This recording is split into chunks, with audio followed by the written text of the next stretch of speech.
name is Carla Bowden, and welcome to our first election season interview of 2025. As you may have heard on past episodes of Today in Woburn, I have the honor of interviewing candidates running for local elected positions this fall. We're kicking off the series with 3 candidates running for Ward 1. As a quick reminder, for those of you who live in Ward 1, the primary election will be held on Tuesday, August 26th from 7 a.m. to 8 p.m. Our first candidate is Amanda Harvey. Amanda, can you just introduce yourself? Say hello. Hi. So we're going to go through a bunch of questions. First, why don't you tell the audience a little bit about yourself? Sure, yeah. So I am a native of the DC area, and I came to Massachusetts for college. I went to the New England Conservatory. Downtown, I was a vocal performance major. I thought for a long time that I was going to be an opera singer, but that was a little too stressful for me. So I've moved into nonprofit work, which I've been doing for 20 years, working in administration, and for the last 10 years in fundraising. I currently work at Council of Social Concern, Woburn nonprofit. We have a food pantry. We do subsidized childcare. I am also a dog mom, and I do dog sports. And I am a trivia buff and a big reader. Great. Thank you so much. Yeah. So I'd love to hear what excites and motivates you to join this race now. Yeah. So, I mean, the people of Woburn, honestly, is what inspires me. I tell this story a lot when I started my job at Council of Social Concern in February of 2020. So just like 3 weeks after I started there, everything closed down for the pandemic. And, it was a new job for me. I didn't know, what was going to happen, how we were going to keep our programs running. And I just saw this incredible outpouring of community support, monetary food donations. We had volunteers come in every week, twice a week throughout the pandemic.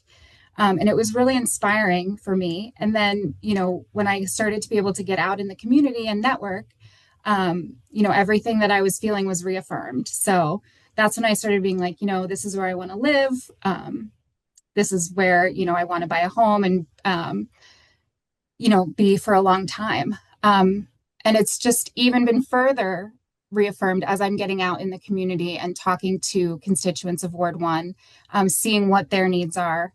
I'm excited to bring, a new voice and a new experience to the city council.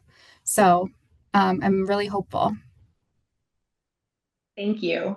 So you had mentioned that you've been getting out there, seeing people in Ward 1. What do you see as the top 3 issues facing the ward? Yeah. Well, first of all, the ward needs a representative who is present in the community and responsive to the needs of the constituents. I've heard a lot about traffic in the ward, which is, I think, an ongoing issue in the city. I myself live at Cambridge and Bedford, which is quite a cluster. We're also near Four Corners. That's also not a great traffic area. And then this is a statewide issue, countrywide issue about housing and rental costs.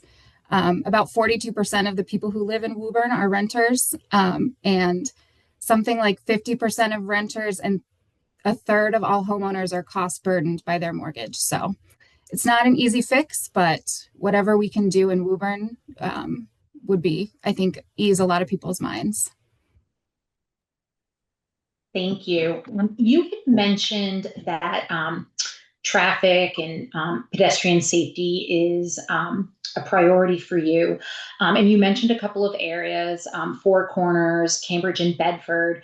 What would you say, or what would you do to help remedy the situations in those areas? Right.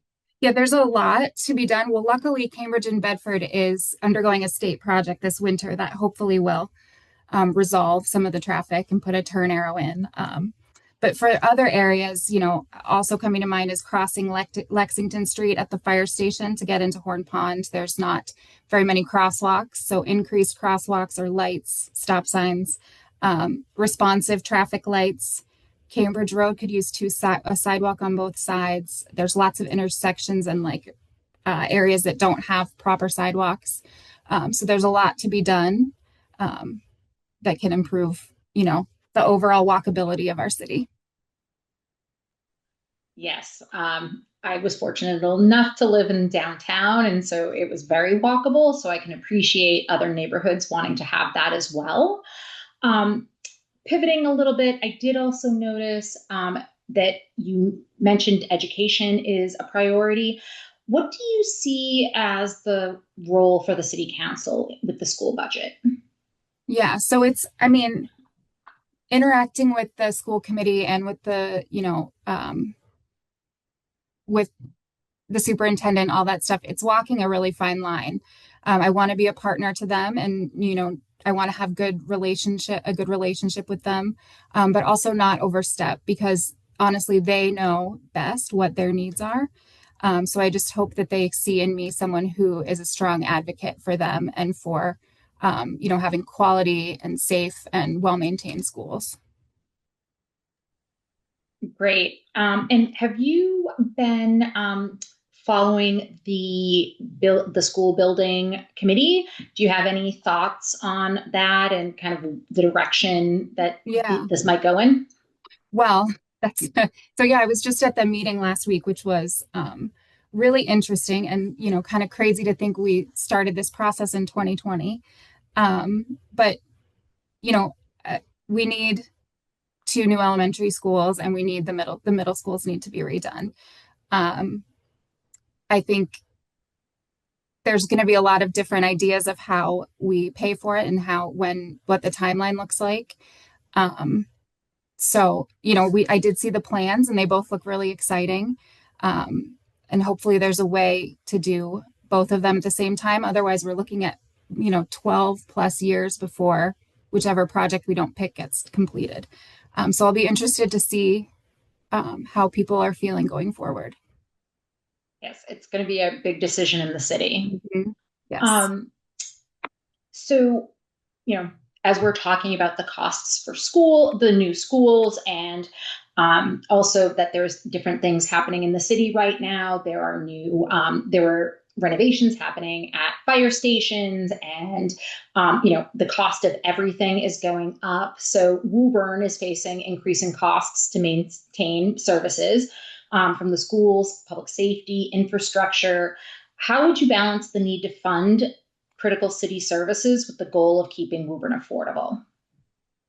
Yeah, this is a sensitive topic, I know, for a lot of people. And I want to first of all acknowledge that any increase in taxes is, a burden to the homeowner. But it's also really important to keep the quality of life in Woburn high, and then also to talk about, the cost of inaction. So if something's not maintained, like for instance, the fire station needed way more renovations once it happened than it would have, years prior. There's also inflation costs, so doing everything every year goes up. But my hope would be if I were elected to always be transparent about why costs need to go up, what the benefit is, and how money is being spent. There's lots of creative ways that other cities have found to reduce the burden, especially on seniors and people on a fixed income. I know the city of Boston has a tax rebate or a tax credit, I believe. Other cities have, programs that if you meet an age requirement and an income requirement, you can have the assessed value of your home reduced, or you can have deferred tax payments for like when the home is sold. So there's lots of things that can be done, especially for those who would struggle with increased taxes. And of course, it's never going to be taken lightly. The need to, pass that on to the taxpayer. So I'm sure that the taxpayers appreciate the transparency and the thought that's going into the city council decisions right now.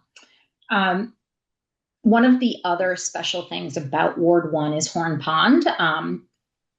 We know right now that it is a very popular area. We know that it's one of our most prized natural resources in Woburn.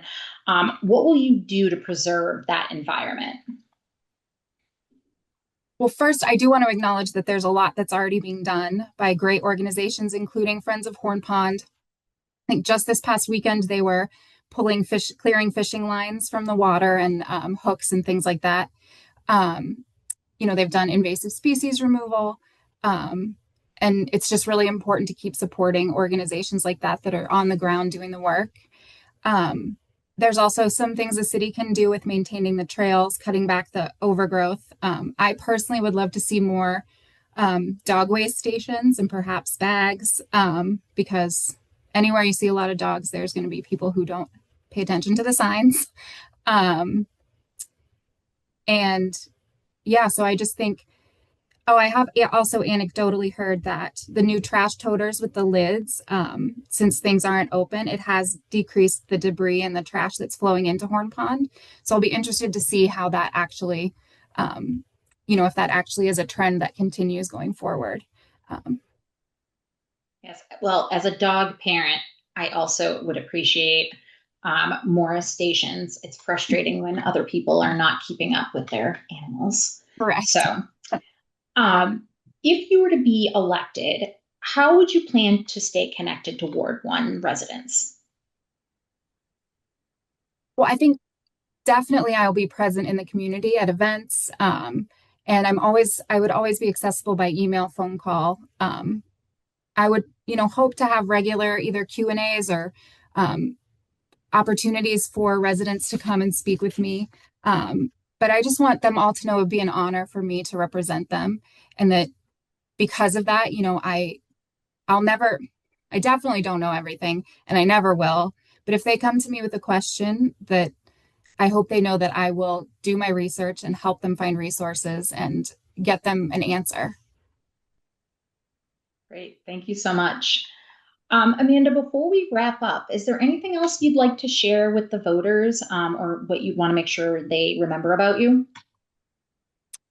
Yeah, I just hope they see how excited I am to be able to do this work.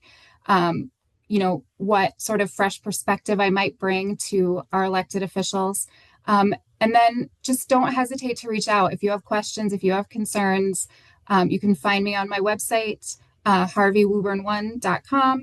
I'm on Instagram and Facebook. And my email is the same as my website. So any way you want to reach out, I would appreciate it. I want to hear from everyone. Great. Well, thank you so much for your time today, Amanda. I really appreciate it. Thank you. Again, for those of you in Ward 1, August 26th, Tuesday from 7 a.m. to 8 p.m. is the Ward 1 primary. We are looking forward to seeing two more candidates over the next few weeks for Ward 1, and then we will kick off school committee and the rest of the city council seats. So we're going to have a really busy season. We're looking forward. If you do have any questions, feel free to reach out to the email on the screen and let us know what questions you have for different candidates. Thanks so much, and we'll see you next week.